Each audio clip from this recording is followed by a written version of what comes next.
Good evening and welcome to Primetime News here on TV1. For the News First team, I am Disal Kapugi. And I'm Naveksha Gunasekara. We start off by taking a look at your headlines for tonight. Sri Lanka increases fuel prices and discontinues with QR-based fuel pass. අපි පෙරෝම් හල් වලට කියනවා මේ system එක අතාරින්න එපා කියන. සමහරවිට ඉදිරියේදී අපි වෙනත් ක්‍රමවේදයක් සීමාවන් පනවන්නේ නැතුව මේ තොරතුරු ලබා ගැනීම වෙනුවෙන් අපි ලබා ගන්න අපි බලාපොරොත්තු වෙනවා. Bus fares increased by 4%. Indian warship in Colombo ahead of Defence Minister visit to Sri Lanka on Saturday. No confidence motion against Minister Kehliya to be debated next week. Cardinal hits out at those who would do anything for power.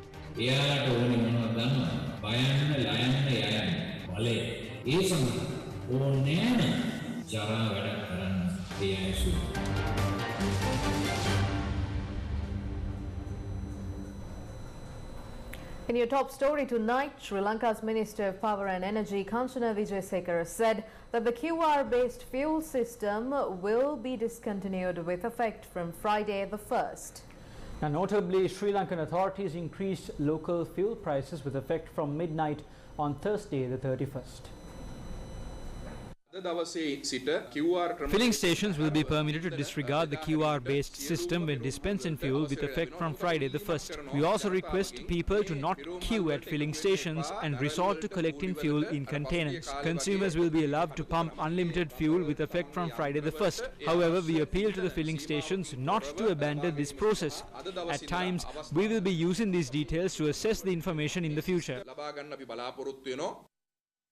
The Ceylon Petroleum Corporation, Lanka IOC and Sinopec Lanka revised their retail fuel prices in Sri Lanka with effect from midnight on Thursday the 31st. According to the fuel price revision, CPC and Lanka IOC increased the prices of their petroleum products. A litre of 92-octane petrol was increased by 13 rupees to 361 rupees. A litre of 95-octane petrol was increased by 42 rupees to 417 rupees. A litre of auto diesel was increased by 35 rupees to 341 rupees. A litre of kerosene was increased by 5 rupees to 231 rupees. The latest player in the Sri Lankan retail fuel market, Sinopec, announced that it would be selling petroleum products at a 3 rupee discount compared to CPC and Lanka IOC prices. How did the fuel prices fluctuate this year? At the beginning of 2023, the price of a litre of 92-octane petrol was sold for around 400 rupees. In March, it reduced to 340 rupees per litre. In April, it reduced to 333 rupees per litre. And in May, it dropped to 318 rupees per litre.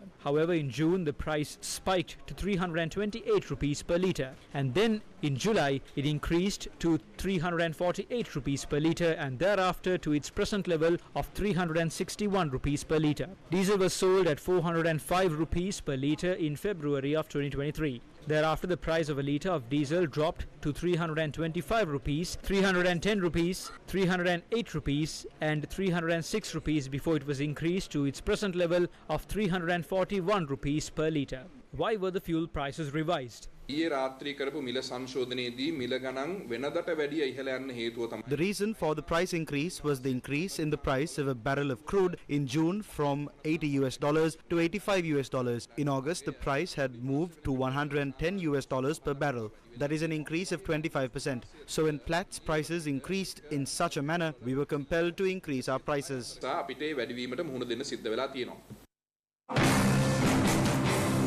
What do people have to say regarding the fuel price hike? ආර්ථික උද්දමනේ අඩු වෙලානේ ලංකාවේ. ඉතින් ගියකෝ ගෙවලට කුසියට ඇවිල්ලා බලපල්ලකෝ ආර්ථික උද්දමනේ අඩු වෙලාද වැඩි වෙලාද කියලා. එතකොට තමයි තේරෙන්නේ ඔය මේ පුටු වල ඉඳගෙන මේ කියන්න පුළුවන් කටෙන් උද්දමනේ ආර්ථික උද්දමනේ අඩු වෙලා කියලා. 35කින් ඩීසල් වලට නම් අපි බඩගින්නේ නින්ද වෙන්නේ. මාර අමාරුවකනේ අපි මේ දාන්නේ. මොකක්ද මේ කරදරේ? නොදර කරයි කියලා හිතුවා. අන්තිමට දැන් කරලා තියෙන හරිය හොඳයිනේ. අඩු කරනකොට අඩු කරන්නේ රුපියල් 2ක් විතර. වැඩි කරනකොට එකපාර වැඩි කරලා දානවා. Following the fuel price hike, multiple services have also increased their charges. Bus fares will be increased by 4% and the decision was reached following talks between the National Transport Commission and the bus unions. Following discussions, both sides agreed for a fare hike of 4%. The minimum fare of 30 rupees should be increased to 31 rupees. However, as it is not practical, all bus unions agreed that the minimum fare of 30 rupees should remain unchanged. The government is aware that when the price of a litre of diesel increases by 35 rupees, the transportation charges also increase. However, super diesel is only increased by 1 rupee. The government must take responsibility for this price revision. We view this as the benefit of the Aswasama Welfare Benefit Program. On one side, benefits are given and on the other, they are taken away. The minister is doing the wrong thing. If he tries to ruin this industry, we will withdraw all the buses from service. The All-Island Inter-District School Children Transportation Association said that it would increase its charges by 5% with effect from Friday. We held discussions with all our district organizers and decided to increase the charges by 5% with effect from Friday. That means if the charge is 5,000 rupees, there would be an increase of 250 rupees. What will happen to three-wheeler fares?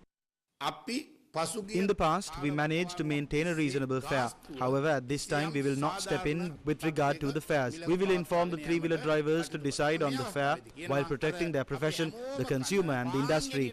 They will be personally responsible. We cannot announce the fare revision following the fuel price hike. මේ ඉන්ධන මිල වැඩිවීමට සම්බන්ධයෙන් ගාස්තුව කීයක්ද කියන එක නිශ්චිතව අපි ප්‍රකාශ කරන්නේ නැහැ. The Samagi Joint Trade Union Alliance alleged that impropriety marred the fuel price revision.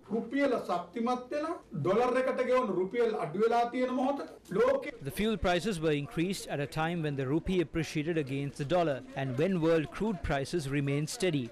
So what is the reason for this price increase? This is the cabinet paper that was produced to award benefits to Sinopec. According to this document, due to the shortage of dollars, fuel can be imported using the reserves and can be sold in rupees. However, the revenue cannot be taken away in dollars until 12 months. Secondly, for a period of 9 months, rupee sales cannot be credited to their account. In addition, a royalty fee of 1% must be paid to the state from the sales made per month. As per all these conditions, on the 27th of March 2023, the Cabinet approved Sinopec, RM Parks and United Petroleum. Sinopec, that said it would deliver fuel within 45 days from the 22nd of May, has so far opened only one filling station. They have violated the agreement. RM Parks signed the agreement on the 6th of May, and they are still not here. United Petroleum is also missing. The minister said that these are the best firms in the world. However, according to a cabinet paper dated the 26th of June, these companies have notified that they cannot retain the funds for 9 months and need to credit the dollars to their accounts. They have also said no to the IOC and CPC royalty fee. Therefore, the minister in the cabinet paper says that the central bank said that the 1% royalty fee is not necessary and that 50 rupees will be added per litre of fuel to cover that. It says that since there are sufficient dollars, fuel can be imported and the revenue can be converted to dollars and credited to the accounts. Then comes the next cabinet paper with a price formula for the costs. They earned a profit of 4% at the expense of the people, and it was increased to 6%, and thus the fuel prices were increased. 6% means that from every litre of 92-octane petrol, Sinopec gets 21 rupees and 66 cents. In order to loot that amount, Sinopec gets fuel at a price less than IOC and CPC. Tax holidays are given. However, no deposit has been made for the storage facilities.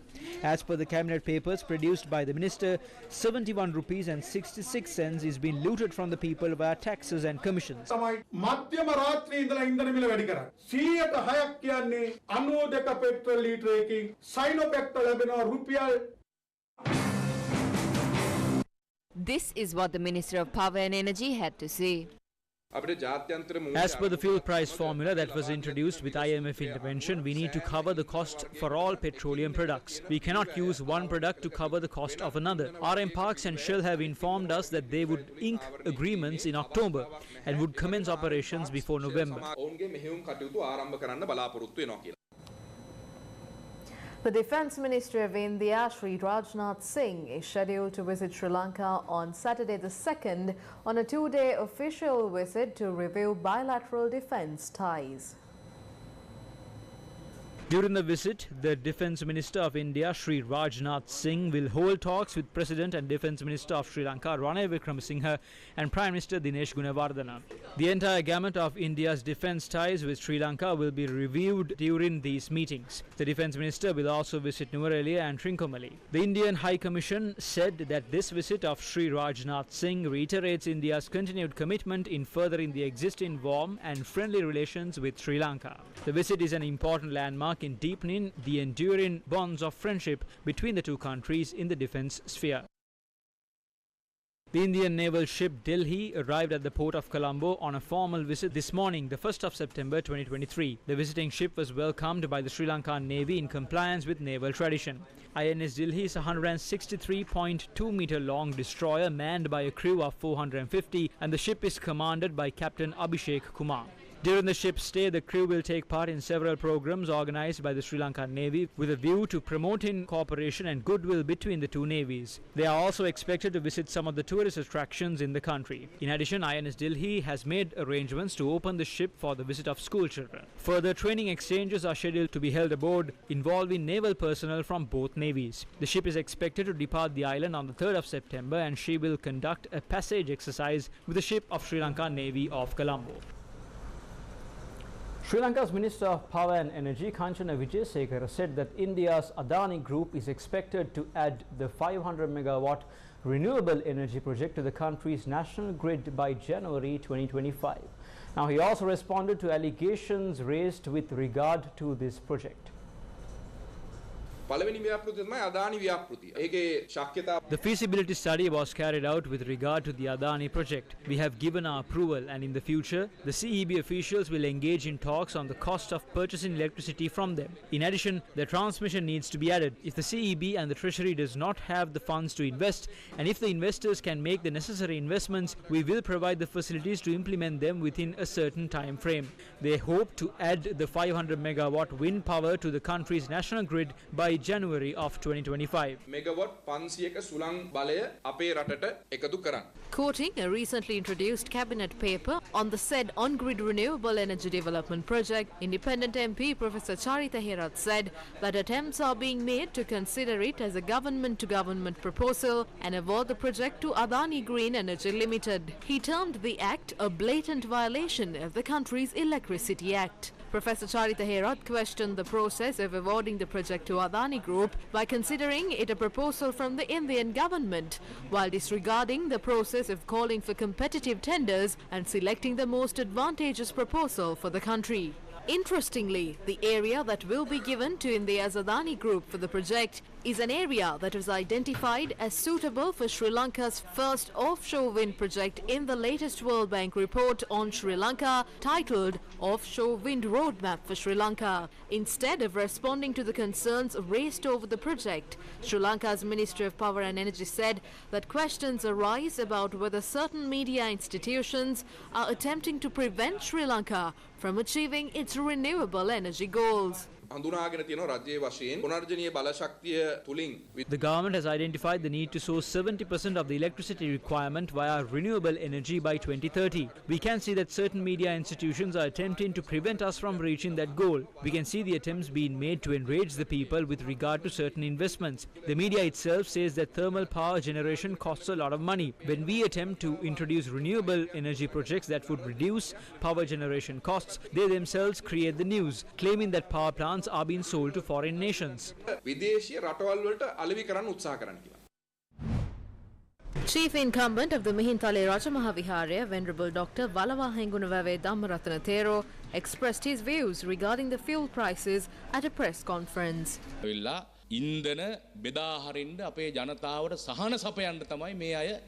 Initially, they said that overseas fuel companies will enter Sri Lanka to provide relief to the people. Yesterday, one company initiated operations, and even before 24 hours passed, local fuel prices had increased. The people need to understand that these politicians are tasked with nurturing these companies. They have also entered into agreements with those companies to launch their operations and that the prices will be increased. You experienced this within 24 hours. This is extortion. Although these companies have different names, they are at times registered under the names of the associates of sitting MPs. Overseas firms are taking away the money. Where is this money coming from? This is money laundering. They don't care of what happens to the people as long as they survive.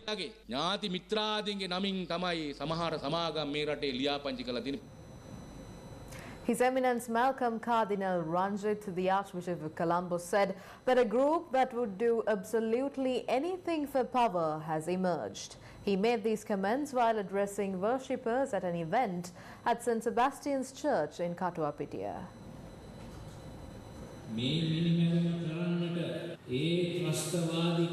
Instead of making statements at various places, the minister in charge of internal security must conduct a proper investigation with regard to the Easter attacks. The then president, to the final person who failed to fulfill their duties, cannot save their skin by claiming that they are not connected. That president only wanted to enjoy the perks the position provided. If he was concerned about the people, he should have acted. These comments may be hurtful. We are hurt. They cannot disregard the courts. Even the president must learn to respect the courts. If he is punished, he should undergo the said punishment. One should not try to revise that via the law. We have been informed of the existence of a group that provided all the support required by the terror group to carry out the brutal attacks. The Inspector General of Police has been in that post for several years. After these attacks took place, one will not become the Chief of Police for simply wearing a suit and tie and medals. You need to fulfill your duties. The Attorney General, Inspector General of Police, officials, the government, the President and MPs never called for a comprehensive and transparent investigation. Where is the election that was promised to seek the mandate of the people? There are some who are even working to change the decisions given by the courts. They said that the parliament is supreme than the courts. They said they are not afraid of the law and are only accountable to the parliament. Yes, that person does not have a majority in the parliament. The majority is from a separate party. The ministry is saying that justice was served. 90% of the investigation is complete, and those who needed to be apprehended were nabbed. They secured power to carry out their duties, so must now carry out those duties. We call for a proper investigation that should be carried out by independent investigating officers. What are we to discuss with those who cannot even execute the law? They assume that we are their slaves. We are not. The minister had met with several bishops and says that we did not attend the meetings. Do not level false allegations against us. The minister in charge can execute the law, and you don't need to consult us on that. One particular group was arrested and they were prescribed. The prescription was thereafter lifted in secret. Were we consulted on that? Malcolm Cardinal Ranjit is not a person who will bow down to you. Malcolm Cardinal Ranjit is not a person who would do their bidding and justify their means. Malcolm Cardinal Ranjit is not a person who would summon you to church and bless you. There are certain missing areas in the Presidential Commission reports. Information is coming to light that a person or group by the name of Abu Hind is behind the Easter Sunday terror attacks. When that evidence was disclosed, one of the 5 judges had questioned about that name. The witness had said that he cannot reveal it since the media was present, and he had noted down the name in a piece of paper. Have you inquired into this name? We wish to know. We are currently pursuing these documents. They want only one thing, that is power. For that, they will do anything. We have ministers who cannot be driven out even via a motion of no confidence. In other countries, when an allegation is made, the minister steps down. Over here, it is different. If these people remain, another Easter attack would take place. If we do not remove them and go for a new beginning, we will never be able to build this country, even with the IMF, World Bank or India. This is what happens when we send selfish, indisciplined people who have no respect to the courts or parliament.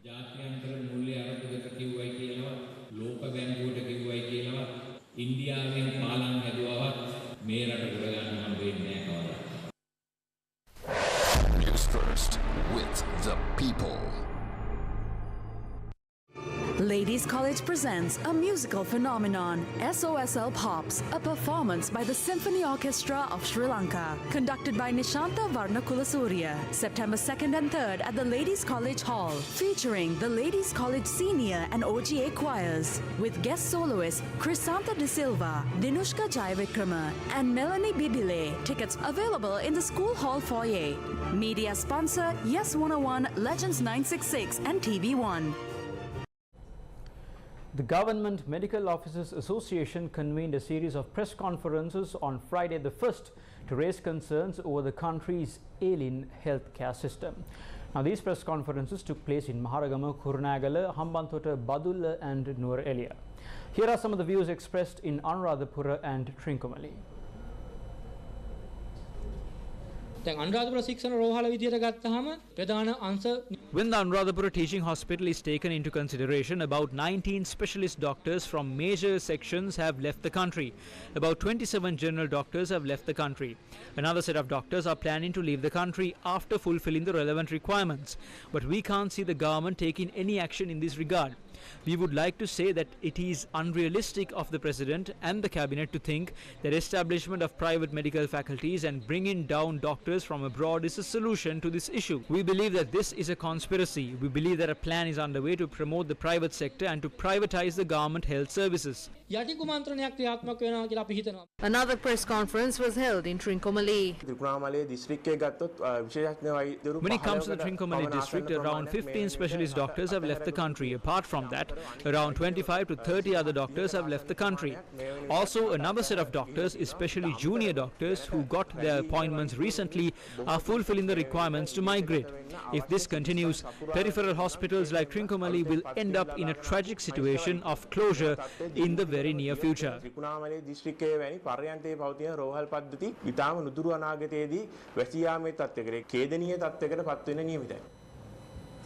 Speaking at a press conference in Colombo on Friday, Dr. Anand Vijay Vikrama pointed out that emergency medicine purchases that led to serious corruption continues unhindered.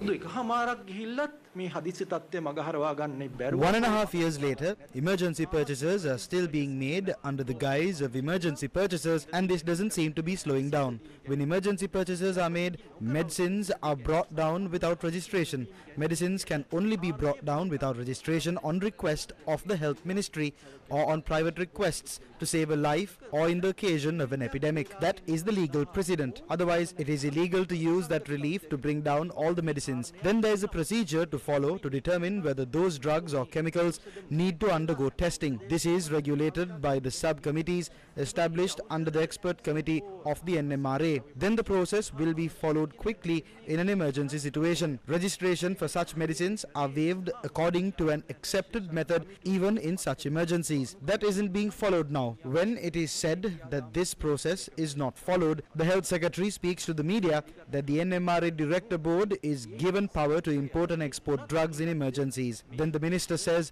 that even though the process is not followed, the NMRA Board looks into it. The board has the power to approve the imports rejected by the expert committee. Sometimes NMRA has approved imports that were rejected by the expert committee. That caused the situation in the past few days.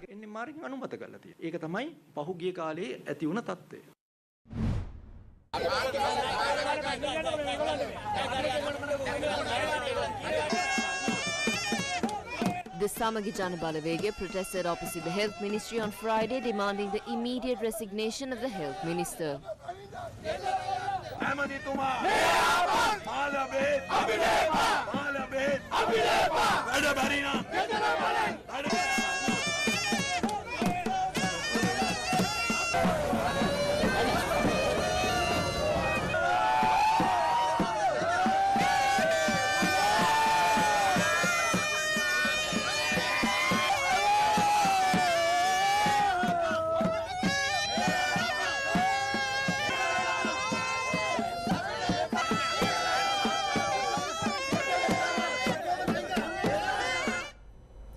Sri Lankan political party leaders in Parliament have decided on the dates to debate the no confidence motion against the Health Minister. We decided to take the motion of no confidence against the Health Minister for debate on the 6th, 7th and 8th of September.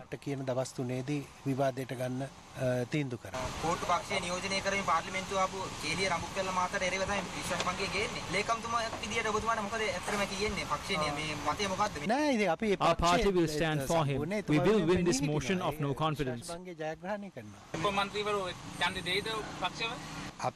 Ministers who are with us now will vote in favour. There are groups of people who are saying that they are independent. They will take their own decisions.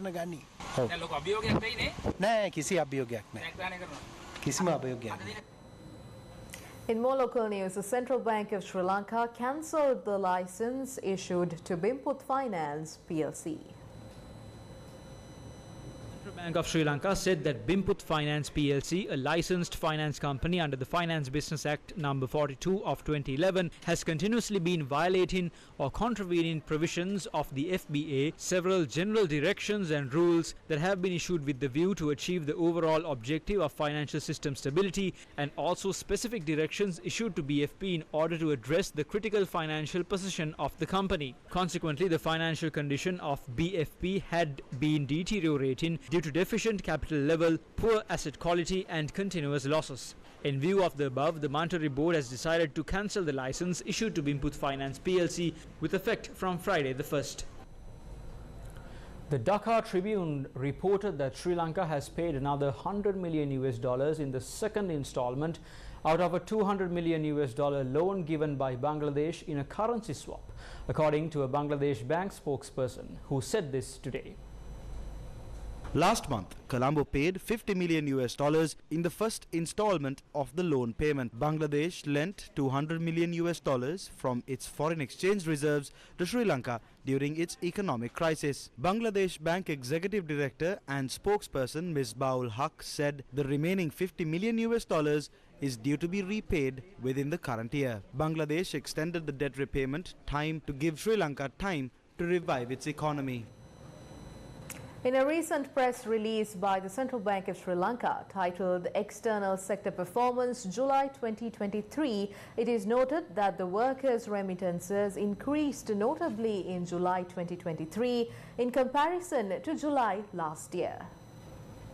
July 2022. The report says workers' remittances increased notably to $541 million in July 2023 in comparison to $279 million in July 2022.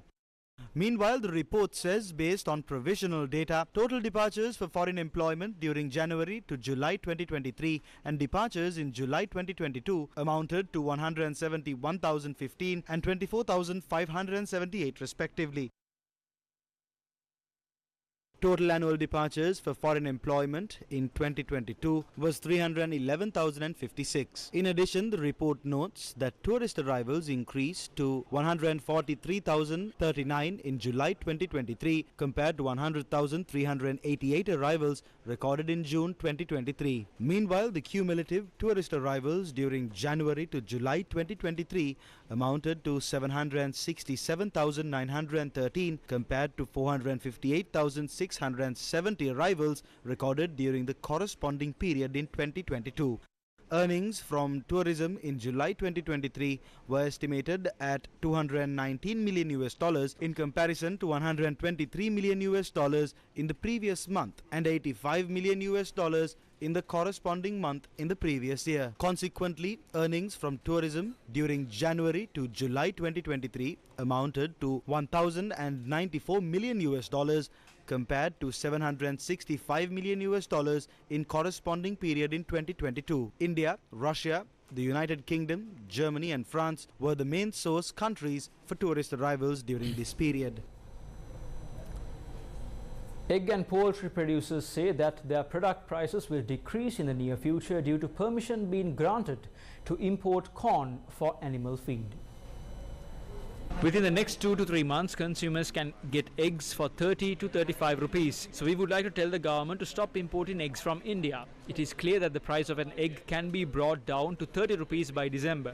The Meat Producers Association announced that from tomorrow onwards, they can buy chicken for 1,250 rupees in every supermarket and every retail store. A policy report based on the Multidimensional Vulnerability Index derived from the UNDP's National Citizen Survey 2022-2023 was launched on Friday. The event took place in Colombo. The policy report titled Understanding Multidimensional Vulnerabilities Impact on People of Sri Lanka was launched in Colombo on Friday. The policy report puts forth Sri Lanka's first ever multi-dimensional vulnerability index, which was derived using the National Citizen Survey 2022 to 2023, covering a representative sample of 25,000 households. The survey was conducted between November 2022 and March 2023 to capture the impact of the cascading crises on the people. At the time of independence, Sri Lanka was second to Japan on most socio-economic indicators. That's in Asia. We've regressed a great deal. And I'm not talking about just the last 5, 6 or 10 years. Over a 75-year period, we have regressed. And the main source for this regression has been macroeconomic stress, in my view. And the main cause of that macroeconomic stress has been the government's fiscal operation. And the negative effects of that has been amplified by fiscal dominance in monetary policy. There has been interference in the work of the central bank from time to time. The MBI sheds light on the complexity of existing vulnerabilities, with overall results suggesting targeted efforts in areas like debt, disaster preparedness, water resource accessibility and female education, emphasizing the need for multi-sectoral engagement to enhance the well-being of vulnerable communities in Sri Lanka.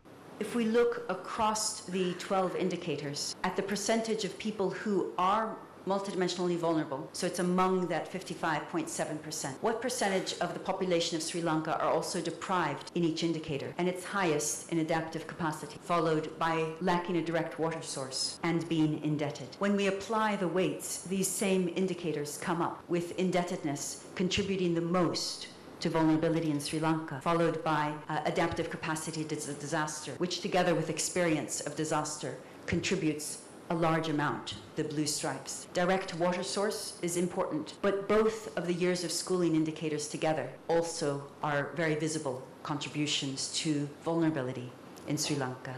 Recent events have prompted us to acknowledge the multifaceted nature of vulnerabilities. This newfound understanding arms policymakers with vital information to direct assistance where it is most needed. Just as the Multidimensional Poverty Index (MPI) provided a more comprehensive snapshot of poverty, embracing the Multidimensional Vulnerability Index (MVI) in our statistical evidence endeavors is prudent step forward. These insights could help us better target vulnerable populations, ensuring that their needs are accounted for and reflected in our national budgeting and planning processes. The report and the data from the Citizen Survey will be made open access and shared with government officials, policymakers and members of the academia, all of whom I am sure will benefit from this snapshot of emerging vulnerabilities in Sri Lanka.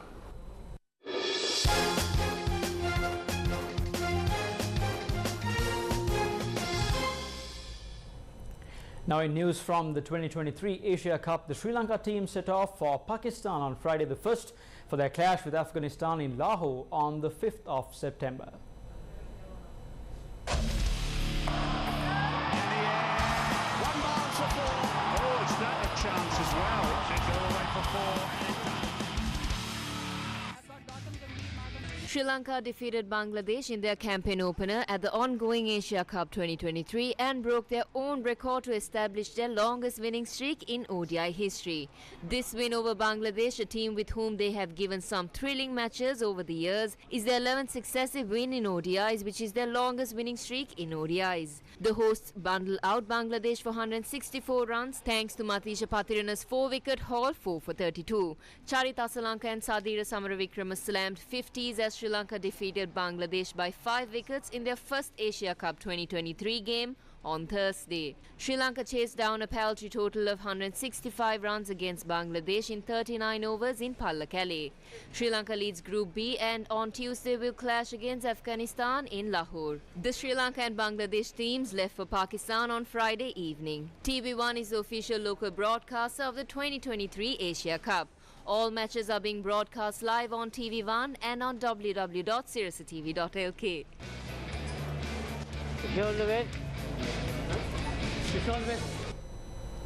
Sri Lanka's elite police force, the Police Special Task Force, will mark its 39th War Heroes commemoration on Friday the 1st. Commemorative events were organized at the STF Training School in Katukurunda and several other locations.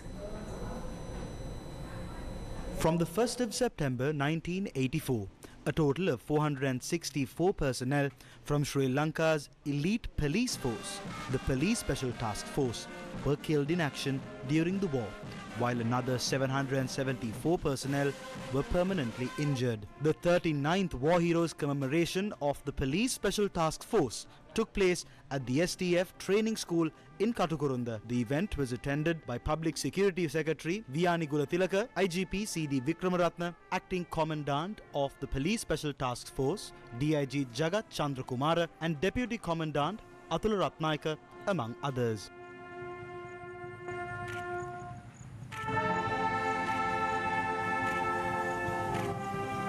STF War Heroes commemoration events took place at other sites as well.